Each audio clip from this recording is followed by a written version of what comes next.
Hello everyone, I welcome you all on my YouTube channel aim with us. तो हम कर रहे थे कोऑर्डिनेट ज्योमेट्री के क्वेश्चंस। तो आज ये इसका तीसरा पार्ट हम लोग करने वाले हैं। इससे पहले पार्ट 1 और पार्ट 2 हो चुका है। जिस किसी ने भी ये पार्ट नहीं देखे हैं तो आप लोग प्लेलिस्ट में जाके इसको देख सकते हैं। वहाँ पे मैंने सेक्शन बना रखा हुआ है RRB NTPC topic wise solutions.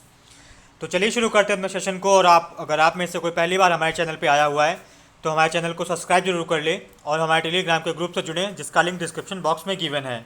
और हमारा पहला क्वेश्चन है, the system of equations this and this has no solution when k is equal to.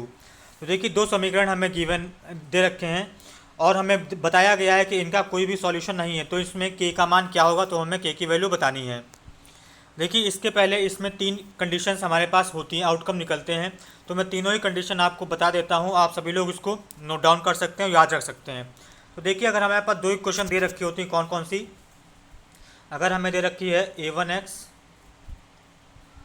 Plus b1y plus c1 बराबर 0, एक हमारे पास ये इक्वेशन है। दूसरी इक्वेशन कौन सी दे रखी है, दूसरी में दे रखी है a2x plus b2y plus c2 बराबर 0।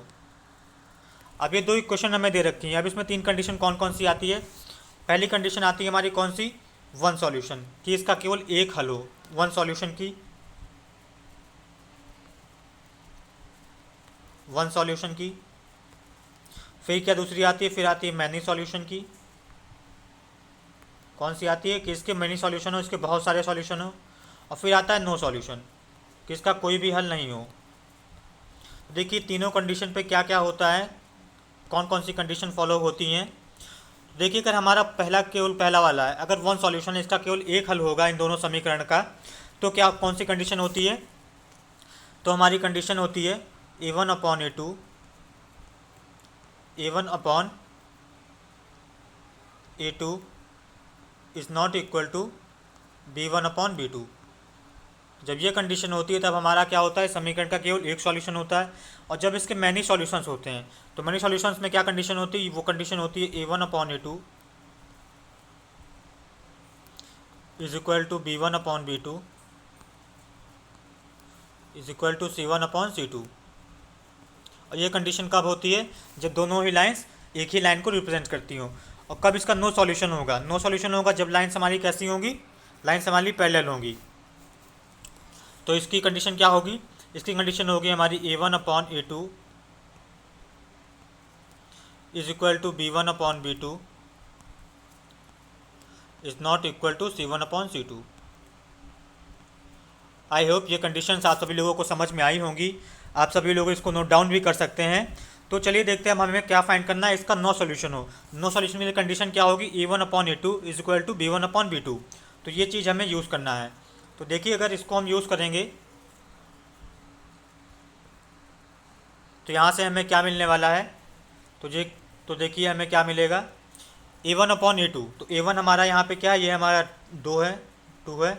और a2 हमारा कितना है, वो हमारा है 5 is equal to b1 upon b2। b1 हमारा क्या है, ये हमारा k है।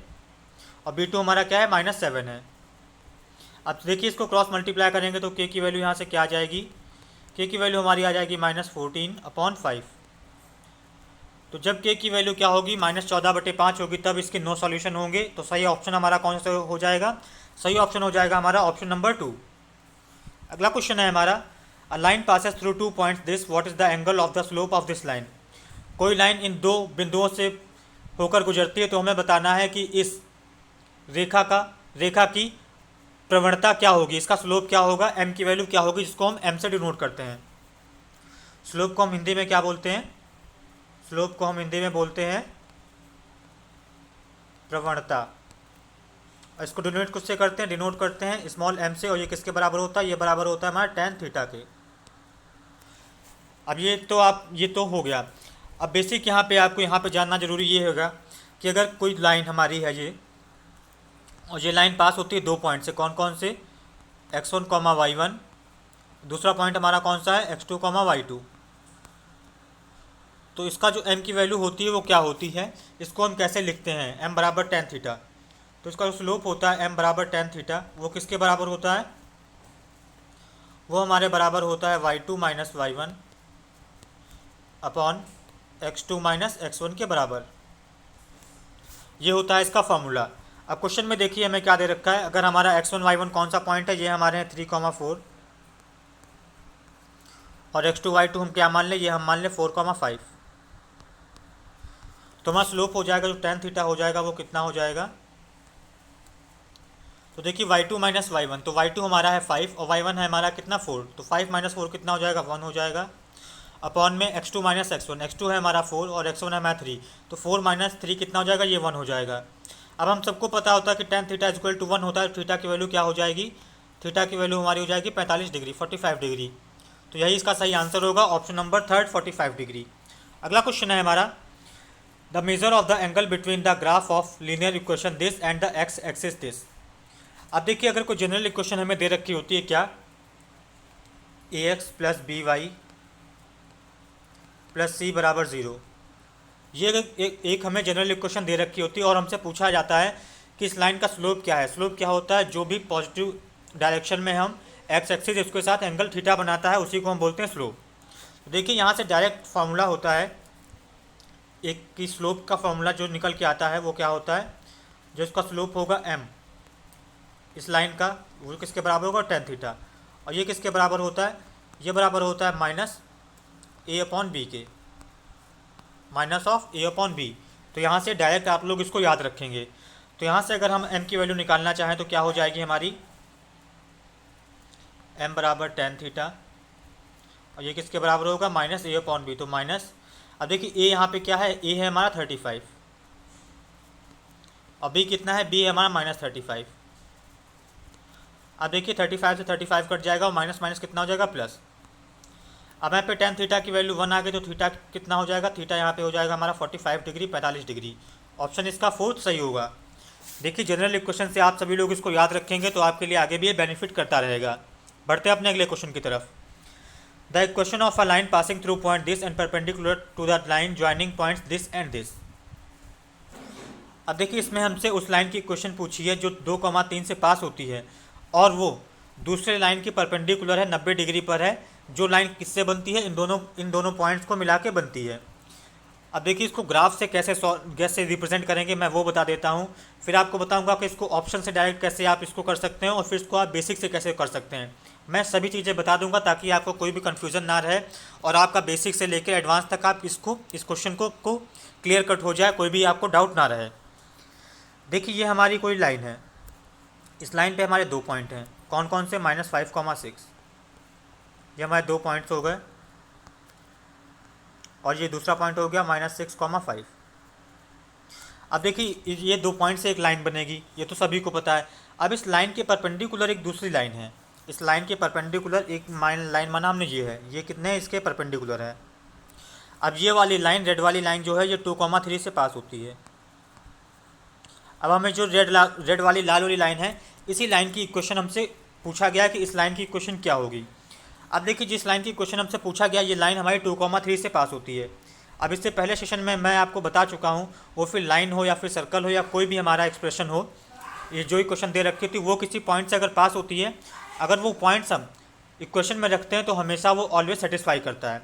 तो देखिए अगर पॉइंट्स हम ये चारों ऑप्शंस में अगर हम पुट करके देखें, जिस भी इक्वेशन को सेटिस्फाई करेगा वही हमारा सही आंसर होगा। अब देखिए अगर मैं नीचे से चलना शुरू करता हूँ, मतलब पहला ऑप्शन मैं चेक करूँगा, फोर्थ ऑप्शन में अगर मैं x की जगह 2 पुट करूँ और y की जगह 3 पुट करूँ तो ये क्या 0 के बराबर होगा हमारा, तो 0 के बराबर नहीं होगा। तो इसका मतलब ये ऑप्शन हमारा गलत हो गया। अब x plus Y plus 5 equal to 0। अब देखिए 2 और 3, 5 और 5 10 हो जाएगा, 0 के बराबर नहीं होगा, तो ये भी हमारा ऑप्शन नहीं आंसर होगा। अब ये देखिए तो ये कितना हो जाएगा, 2 - 3 + 5 इक्वल टू 0। तो क्या 0 के बराबर आएगा, तो ये भी नहीं आएगा। अब पहला ऑप्शन देखिए 2 + 3 5 हो जाएगा और 5 - 5 0 हो जाएगा। तो हाँ ये ऑप्शन हमारा सही होगा और यही हमारा सही आंसर होगा, ऑप्शन नंबर 1। तो ये अप्रोच हो गई आपकी किसकी, ये अप्रोच हो गई आपकी ऑप्शन की। आप इसको बेसिक से कैसे करेंगे, बेसिक से करने के लिए देखिए जो हमारी ये 2 पॉइंट से लाइन पास होती है, इसका स्लोप अगर हमारा m1 होता है, अगर इसका स्लोप हमारा m1 है और जो लाइन की इक्वेशन हमें फाइंड करनी है ये हमें m2 है, ये हमें क्या है, ये हमारा स्लोप माना m2 है इसका। देखिए 2 परपेंडिकुलर लाइंस अगर होती हैं तो उनके जो स्लोप का प्रोडक्ट होता है वो हमेशा माइनस ऑलवेज 1 होता है। इनका प्रोडक्ट किसके इक्वल होता है, इनका गुणनफल किसके बराबर होता है, m1 इंटू m2। ये हमेशा होता है, ऑलवेज होता है किसके बराबर, -1 के बराबर। ये चीज़ आपको याद रखनी होगी। अगर दो परपेंडिकुलर को लाइंस हैं तो उन दोनों का स्लोप का प्रोडक्ट क्या होगा, वो होगा हमारा -1। तो अभी मैंने आपको बताया है इस जस्ट पहले वाले क्वेश्चन में।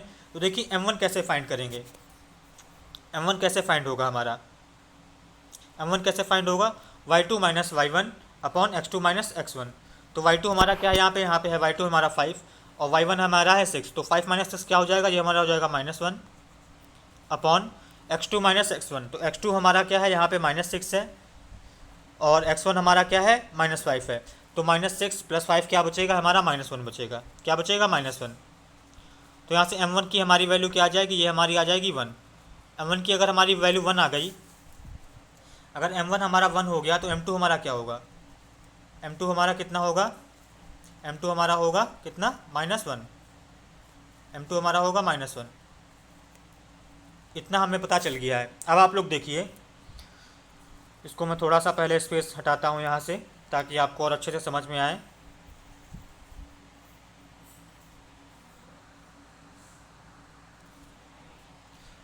तो अब आप लोग देखिए इसको। अब देखिए रेड वाली लाइन की में आपको क्या क्या पता है, m2 हमें पता है कि ये हमारा कितना है, ये हमारा है -1, ये हमारा -1। और ये लाइन 2,3 से पास होती है। दो चीज़ हमें पता है। अभी इक्वेशन को फाइंड करने के लिए हमें केवल दो ही चीज़ की ज़रूरत होती है, वो किस पॉइंट से पास करता है, उसका स्लोप क्या है। इसके लिए हमारी जनरल इक्वेशन क्या होती है, जो हमारी जनरल इक्वेशन इसके लिए होती है वो हमारी होती है y minus y1 is equal to m into x minus x1। यहाँ पे y1 और x1 क्या हैं, ये हमारे वो पॉइंट्स के कोऑर्डिनेट्स हैं जिससे ये लाइन पास होती है। तो अगर इसमें हम पुट कर दें तो देखिए हमें क्या मिलता है, हमें मिलेगा y माइनस y1 हमारा हो जाएगा 3, क्योंकि ये 2,3 से पास होती है तो y कोऑर्डिनेट हमारा हो जाएगा 3 इज इक्वल टू m है हमारा कितना, m है हमारा -1 और फिर x माइनस x1 हमारा क्या हो जाएगा, 2 हो जाएगा। अब देखिए अगर हम इसको सॉल्व कर लें तो क्या हो जाएगा, x वाले को इस साइड में ले आएंगे तो हमारा क्या हो जाएगा, ये हो जाएगा हमारा x और फिर हो जाएगा हमारा प्लस क्या हो जाएगा y, और फिर देखिए माइनस माइनस प्लस, ये +2 का 2 होगा और इधर इस दूसरी साइड में इसको ले जाएंगे तो क्या हो जाएगा, ये होगा -2 और माइनस का 3 इधर पहले से, तो क्या हो जाएगा -3 और -2 कितना हो जाएगा, -5। तो हो जाएगा -5 इज इक्वल टू 0।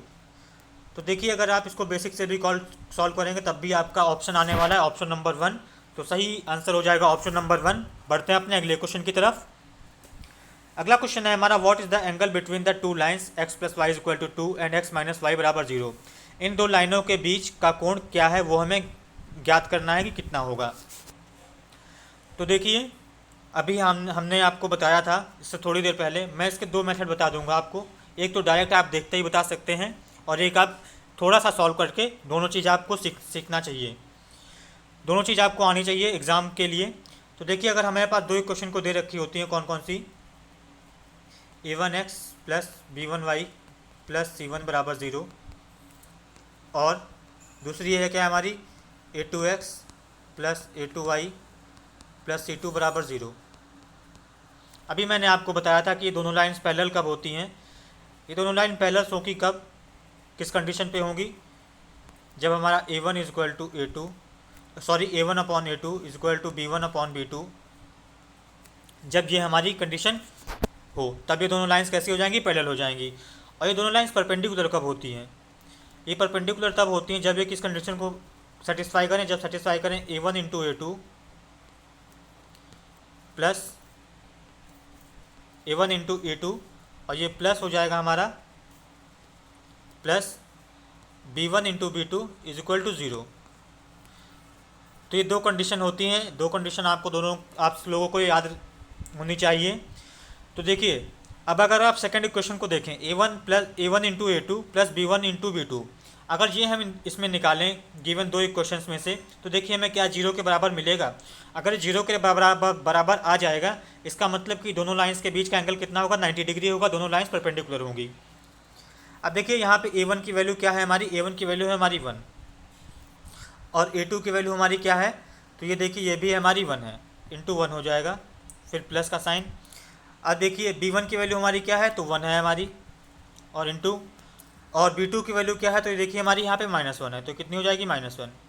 तो देखिए ये क्या बनेंगे, ये बनेगा 1 -1, तो ये कितना हो जाएगा 0। तो इसका मतलब ये 0 के बराबर आ जाएगा, इसका मतलब ये दूसरी वाली कंडीशन को सेटिस्फाई कर जाएगा। इसका मतलब क्या होगा कि दोनों लाइंस परपेंडिकुलर होंगी, इनके बीच का एंगल कितना होगा, 90 डिग्री होगा। तो ये हमारा हो गया, फोर्थ ऑप्शन सही हो जाएगा।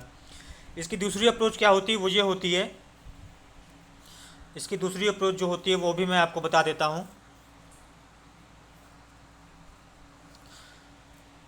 तो देखिए दूसरी अप्रोच के लिए आप लोगों को क्या सॉल्व करना होगा। तो देखिए ये जो पहली लाइन हमने गिवन है, ये है हमारी x plus Y equal to 2। तो इसका स्लोप कितना हो जाएगा, इसका स्लोप हमने माना कि ये हमारा m1 है, और अभी मैं आपको बता चुका हूँ इसका स्लोप क्या होता है, -a/b। तो इसका m1 की वैल्यू क्या हो जाएगी, -1/1। तो 1 -1 लिख लेंगे, कोई दिक्कत नहीं है। फिर दूसरी क्वेश्चन हमें कौन सी दे रखी है, ये हमें दे रखी है x - y = 7। इसका स्लोप हमने माना कि ये हमारा स्लोप m2 है। तो m2 की वैल्यू क्या हो जाएगी, ये हमारी हो जाएगी, क्या होता है, -a/b। तो कितना हो जाएगा, ये हो जाएगा -1/-1। तो किसके बराबर हो जाएगा, ये बराबर हो जाएगा 1 के। अब देखिए दो चीज़ें हमें पता है, ये हमें m1 पता है, पहली लाइन की स्लोप कितनी है और दूसरी लाइन की स्लोप कितनी है। अब जो इनके बीच का जो एंगल होता है वो क्या होता है, उसके लिए जो फॉर्मूला होता है वो हमारा होता है tan theta = mod of m1 - m2 upon 1 + m1 × m2। बस आप यहाँ पे इसकी वैल्यूज़ रख देंगे और आपको आंसर मिल जाएगा। तो चलिए इसको वैल्यूज़ पुट कर देते हैं। तो ये हो गया मॉड m1 है हमारा कितना, ये हमारा है -1, और फिर m2 हमारा कितना है, ये है हमारा +1। तो ये हो जाएगा, ये भी हो जाएगा हमारा -1 अपॉन 1 + m1 m2। तो ये हो जाएगा 1 + m1 × m2 कितना हो जाएगा, ये हो जाएगा हमारा -1। तो ये प्लस की जगह क्या कर देंगे, -1 कर देंगे, और ये हो जाएगा हमारा मॉड। तो देखिए ऊपर तो हमारा बचेगा -2 और नीचे हो जाएगा हमारा 0। तो इसका मतलब क्या हो जाएगा, ये हमारा हो जाएगा इन्फिनिटी। कितना बन जाएगा, ये हमारा बन जाएगा इन्फिनिटी। तो अब देखिए अगर हमारा tan थीटा बराबर ये इन्फिनिटी हो जाएगा, तो थीटा कितना हो जाएगा, थीटा हमारा हो जाएगा 90 डिग्री। तो आप इसको इस तरीके से भी सॉल्व कर सकते हैं, दोनों ही तरीक़ों से आपका आंसर सेम आने वाला है, और कितना आएगा, वो आएगा 90 डिग्री। और ये दोनों ही लाइंस कैसी होंगी, एक दूसरे के परपेंडिकुलर होंगी। बढ़ते हैं अपने अगले क्वेश्चन की तरफ। अगला क्वेश्चन है हमारा, find the equation of a line which passes through a point this and perpendicular to the line this. तो देखिए ये सेम क्वेश्चन है, सेम पैटर्न पे और सेम कॉन्सेप्ट पे। तो आई होप ये क्वेश्चन आप सभी लोग सॉल्व कर लेंगे, और अगर आपसे सॉल्व नहीं होता है तो आप कमेंट बॉक्स में लिख के बताएं कि आपसे सॉल्व नहीं हो रहा है। तो मैं क्या करूँगा, मैं एक कोऑर्डिनेट पे पूरा बेसिक से क्लासेस ले लूँगा आप लोगों के लिए, 4-5 क्लासेस में पूरा कंप्लीट हो जाएगा कोऑर्डिनेट। बढ़ते हैं अपने अगले क्वेश्चन की तरफ। अगला क्वेश्चन है हमारा, find the number of points on the X axis that are at the distance of c units and c is less than 3 from the point 2,3। तो हमें बताने हैं कि एक्स एक्सिस पे ऐसे कितने पॉइंट्स होंगे जो c यूनिट्स पे हों, और c हमारा कितना होना चाहिए, c हमारा 3 यूनिट से कम हो, किस पॉइंट से, 2,3 से। तो देखिए ये हमारी हो गई y एक्सिस, और ये हमारा हो गया x एक्सिस। अब इस पर हमारा एक पॉइंट है कौन सा, 2,3। तो ये हमने मान लिया कि ये हमारा पॉइंट है कौन सा, ये हमारा है 2,3। ये हमारा पॉइंट हो गया 2,3। देखिए ये डिस्टेंस हमारा कितना हो जाएगा, क्योंकि इसका y कोऑर्डिनेट 3 है, तो हमारा हो जाएगा 3 यूनिट। कितना हो जाएगा, 3 यूनिट। अब देखिए इस पॉइंट से x एक्सिस पे अगर कोई भी डिस्टेंस होगा तो उसका मिनिमम डिस्टेंस कितना होगा, क्योंकि परपेंडिकुलर ही हमारा लिस्ट डिस्टेंस होता है, तो वो कितना होगा, 3 के बराबर होगा। 3 से छोटा डिस्टेंस हो ही नहीं सकता, क्योंकि आप अगर यहाँ पे पॉइंट ले लेंगे तो देखिए इसको डिस्टेंस फाइंड करेंगे तो देखिए राइट एंगल ट्रायंगल में हाइपोटेन्यूज तो ये परपेंडिकुलर बेस से तो ज़्यादा ही होगा। मतलब कोई भी पॉइंट अगर आप ले लेंगे एक्स एक्सिस पे, तो उसका जो डिस्टेंस होगा 3 यूनिट से हमेशा ही ज़्यादा आएगा, ऑलवेज ग्रेटर देन 3 यूनिट्स आएगा, क्योंकि उसका लिस्ट डिस्टेंस ही 3 यूनिट है। और क्वेश्चन में हमसे साफ कहा गया कि c की वैल्यू कितनी होनी चाहिए, लेस देन 3 होनी चाहिए। तो 3 से कम डिस्टेंस यूनिट्स पे हमारा ऐसा कोई भी पॉइंट पॉसिबल नहीं है। तो इसका मतलब इसका आंसर क्या हो जाएगा, इसका आंसर हो जाएगा हमारा 0 पॉइंट्स। तो ऑप्शन कौन सा हो जाएगा सही, ऑप्शन पहला इसका सही होगा। अगला क्वेश्चन है हमारा, 3 straight lines this and this are, ये परपेंडिकुलर हैं, पैरेलल हैं, कॉन्करेंट है या इंटरसेक्टिंग ईच अदर हैं। तो देखिए अभी मैं आपको बता चुका हूँ अगर इसमें क्या कॉफिशिएंट्स होते हैं। अगर A1/A2 इक्वल टू B1/B2 होता है तो कैसे लाइंस होती हैं, ये हमारी लाइंस होती है पैरेलल। तो यहाँ पर अगर आप इसको कंपेयर करके देखें, अगर कोई भी दो लाइंस आप उठा लें, हमने माना कि हमने सेकंड और थर्ड लाइन उठा ली, तो यहाँ देखिए A1/A2 कितना हो जाएगा, ये हो जाएगा 1/1, और B1/B2 कितना हो जाएगा, ये हो जाएगा 3/3। तो इसको काटने के बाद ये क्या हो जाएगा, ये भी हमारा 1/1 हो जाएगा। तो देखिए दोनों ही इक्वल हो जाएंगे, तो इसका मतलब क्या होंगे, दोनों लाइंस पैरेलल होंगी। ऐसे आप पेयर बना के चेक कर लेंगे और सबका ये सेटिस्फाई कर जाएगा। और इसका मतलब क्या हो जाएगा, तीनों लाइंस आपस में कैसी हैं, पैरेलल हैं, समानांतर हैं। तो इसका ऑप्शन सही हो जाएगा, ऑप्शन नंबर 2। अगला क्वेश्चन है हमारा, the image of the point 7,8 when reflected along the X axis is. तो देखिए अगर हमारा कोई पॉइंट दे रखा होता है A, B, अगर इसका हमें रिफ्लेक्शन बनाना होता है किसके अलोंग, एक्स एक्सिस के अलोंग, किसके अलोंग, एक्स एक्सिस के अलोंग, तो हमारा जो इमेज बन के आता है तो उसके कोऑर्डिनेट्स क्या होते हैं, उसका जो आंसर होता है वो हमारा क्या होता है, वो हमारा होता है A, -B। अगर सेम यही पॉइंट होता है, कौन सा, अगर सेम हमारा पॉइंट A, B है, अगर इसका इमेज हमें किसके अलोंग निकालना है, इसका इमेज निकालना है वाई एक्सिस के अलोंग, तो जो हमारा आंसर होता है वो हमारा क्या होता है, जो हमारी इमेज बन के आती है उसके कोऑर्डिनेट्स क्या होते हैं, उसके कोऑर्डिनेट्स होते हैं -A, B।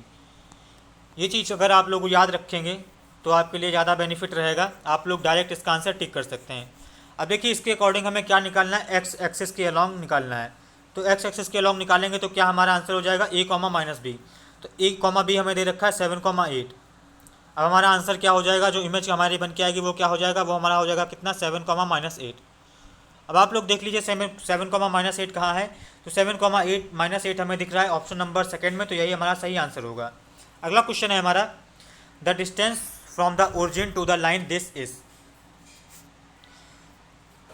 तो देखिए अगर हमें कोई क्वेश्चन दे रखी हो कौन सी, AX + BY + C = 0। अब हमसे पूछा गया है कि इस लाइन का ओरिजिन से डिस्टेंस कितना होगा। तो ओरिजिन से जो डिस्टेंस होता है उसका फॉर्मूला डायरेक्ट होता है, वो हमारा D, अगर हम माने कि वो D यूनिट्स है तो D किसके बराबर होता है, ये हमारा बराबर होता है √C/√A² + B²। ये इसके बराबर होता है। ये क्या होता है, ये होता है ओरिजिन से उस लाइन की परपेंडिकुलर डिस्टेंस का फॉर्मूला। अब यहाँ से देखिए अगर हम कंपेयर करें तो यहाँ से हमें A की वैल्यू कितनी मिल रही है, A है हमारा यहाँ पे 4, B हमारा कितना है, B हमारा है कितना 3, और C हमारा कितना है, C हमारा है 6। तो D यहाँ से देखिए कितना हो जाएगा, अगर इसको फार्मूले में हम पुट करें तो D देखिए हमारा क्या हो जाएगा, mod(C), तो C हो जाएगा 6 और इसका ले लेंगे mod अपॉन √A² + B²।